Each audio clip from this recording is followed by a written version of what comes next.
Hi everyone, welcome to covalent bonds. How exciting, eh? Okay, so on this one here, again, I'll tell you to pause at certain times. So we are in the non-polar covalent bonds, which I call PCB bonds. And to do this, you're going to need a test periodic table handy to do this. So same thing as before. What we're going to do at first is we're going to do a game plan. So we're going to do CH4, which is called methane. And for that one there, what I want you to do is I want you to draw the number of carbons that are in this formula and the number of hydrogens. So do that, pause the video, and as soon as you're done, come back to me.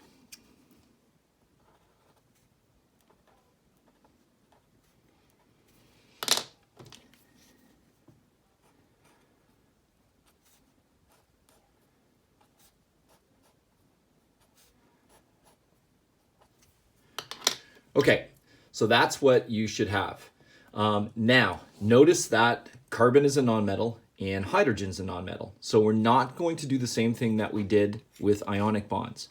It's going to look the same, but there's a slight difference. So instead, what we're going to do, instead of an arrow, because there's no real direction that the electrons are going, what we're going to do is we're just going to tie them together, which let's just call it like a rope. Remember, this is like a tug of war, right? So we don't want to put arrowheads on there. We're doing the same thing that we did before. We're trying to match make, and we want to pair up all the electrons.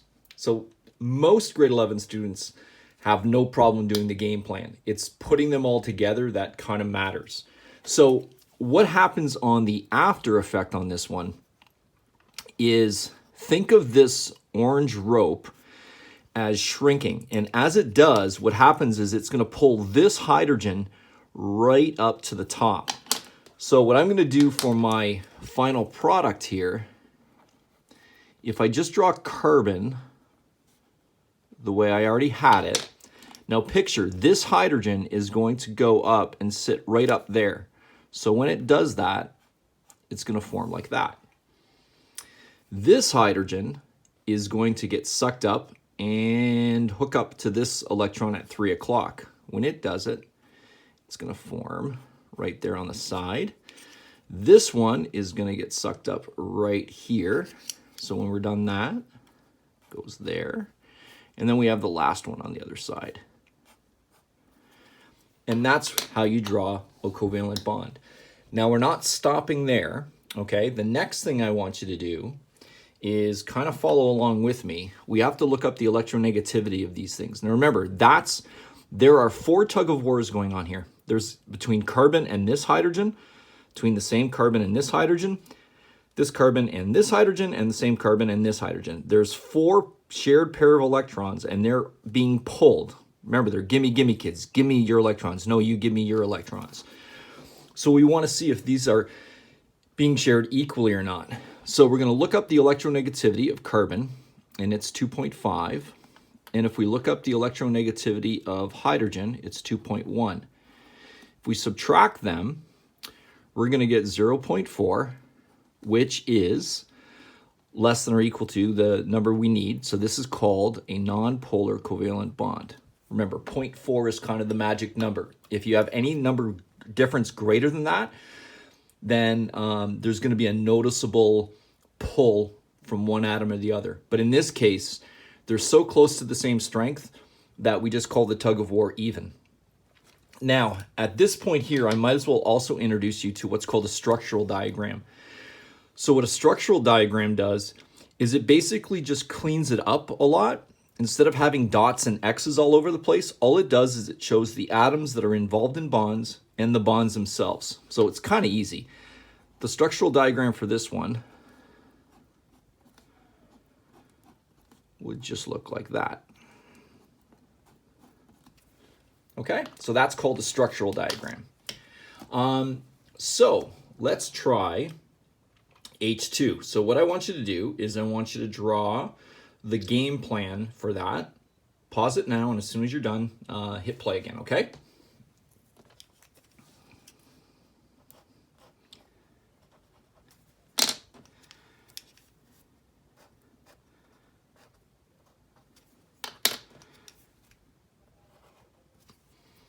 Okay, that was a real easy one. So there you go. So remember, the electrons are gonna, that orange rope is gonna shrink and it's gonna pull them together.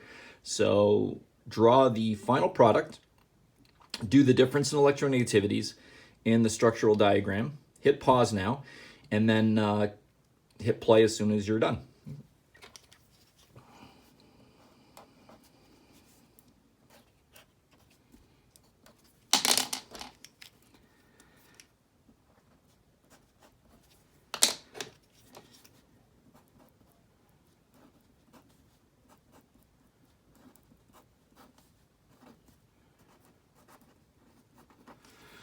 So this is how they're hooked up. It doesn't matter if you have them vertically, horizontally, or anything like that. Because they're the same atom, they're exactly the same strength. So the tug of war would be a tie for sure on this one. And then the structural diagram, again, I don't care if you do it like that or if you did it like that. Either one would be fine. Okay? Any questions? It's pretty simple. You may have actually have done that in grade 10 science as well. Okay, now you're going to hit pause on the video and you are going to read up on the polar covalent bond and if it's unequally sharing. And then near the end of the lesson, I want you to watch the video and we'll bond the other ones. Okay, so hit pause and we'll get back to you in a couple minutes.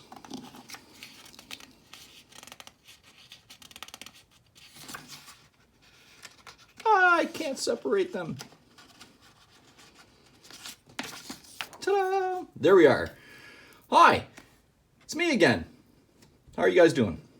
Probably the same that you were 5 minutes ago. Anyway, we are bonding two more, and this is dealing with unequal sharing. So the first one we're going to do is carbon tetrachloride. So what I want you to do is you're going to draw the number of carbons you need, the number of chlorines you need, sorry, and you're going to do the game plan for that.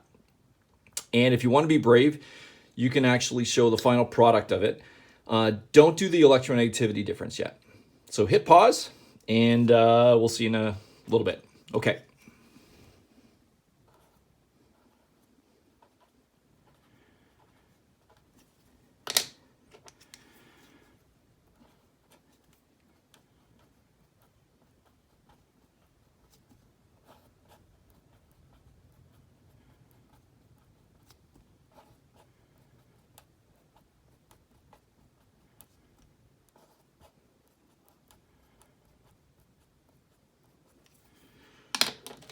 So what'll happen is this single will hook up with that one.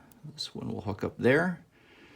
This one will hook up there, and I'm going to hook up that one there. Now again, the key on this, just for spacing and all that, I always start with the central atom, which in this case is carbon. And I'm going to put the electrons where they normally go. And then this chlorine is going to suck right up on top. Whoops. Like this. This one's going to go right here at 3 o'clock. Then notice I'm putting all the other electrons that normally go around chlorine. This guy is going to get pulled right up there at 6 o'clock. And then we got one more at 9 o'clock. Okay, so that's that. Now we got to worry about electronegativities. So chlorine is 3, carbon 2.5. So when we subtract them, we get 0.5, which is a polar covalent bond. So that means that chlorine is stronger than carbon to the point where chlorine is actually going to pull the electrons closer to it. Now we don't show it here, and you really wouldn't have to because it'd be a pain. Like technically this is wrong, so I'd have to erase it and redraw these shared pair of electrons close to the chlorine. Well, you don't want to do that all the time. So what I'm going to do is I show it on my structural diagram.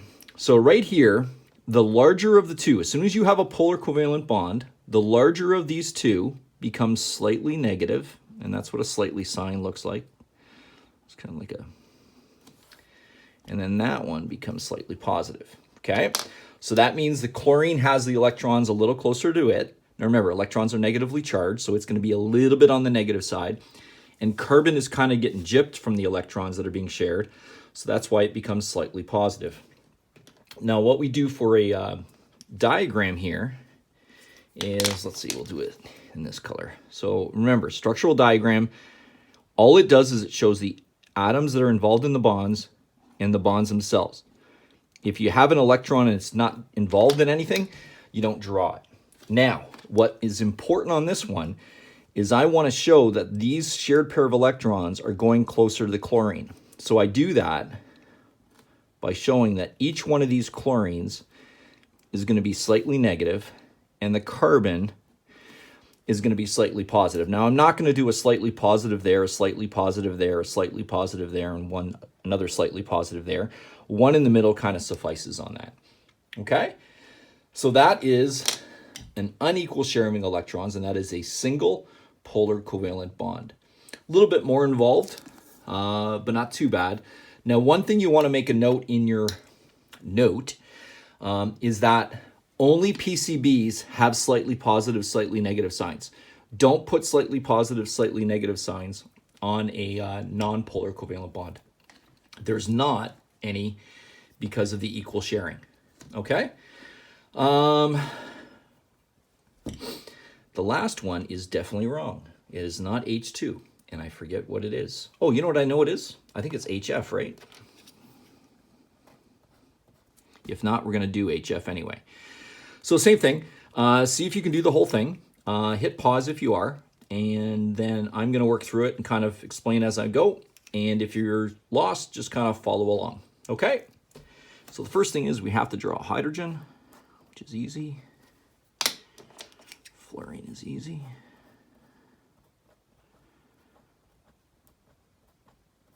Okay, so this is really easy. Single and a single are going to hook up. Hydrogen and fluorine are both nonmetals. So the end product, again, I'm just going to start with fluorine on this one. Could start with hydrogen. So that's regular fluorine. And then the hydrogen is going to fit right there, right beside it. Okay, now we got to do the electronegativity difference. Fluorine is 4. Hydrogen is 2.1. We subtract them, we get 1.9. Use a calculator if you have to. Don't be a hero and make a silly math mistake. And then that is a polar covalent bond. Fluorine is so much stronger than hydrogen that fluorine will pull the electrons closer to it. So that means this is going to be, if my blue works, slightly negative, and that will be slightly positive. Okay? Again, we don't do slightly positive, slightly negatives on this diagram, the Lewis dot, just because there's so many dots and X's. The slightly positive and slightly negative kind of get lost. So what we do is we would do it on a structural. Doesn't really matter where you put it. I'm just going to go slightly negative here and slightly positive here. Now, you would not do this, okay? But basically what would happen if you have a hydrogen and the fluorine there, and let's say this is right in the middle. Technically, that shared pair of electron is going to be closer to the fluorine than it would to the hydrogen, okay? But we never show this. It's kind of dumb. As soon as you show the slightly positive, slightly negatives, then any chemist is going to know exactly what you mean. But technically, this is what's happening here, okay? But we don't have to worry about that at all. So that's about it. That ends the lesson today. And then tomorrow we're going to look at multiple bonds, double bonds and triple bonds. Okay? So this is important that this is the basis for what we're doing here. So make sure you understand ionic bonds and then single covalent bonds. Get that down pat before you move on to double and triple bonds, because those are a little bit on the nasty side. All right. Well, have a great day, and we'll talk to you tomorrow. Bye.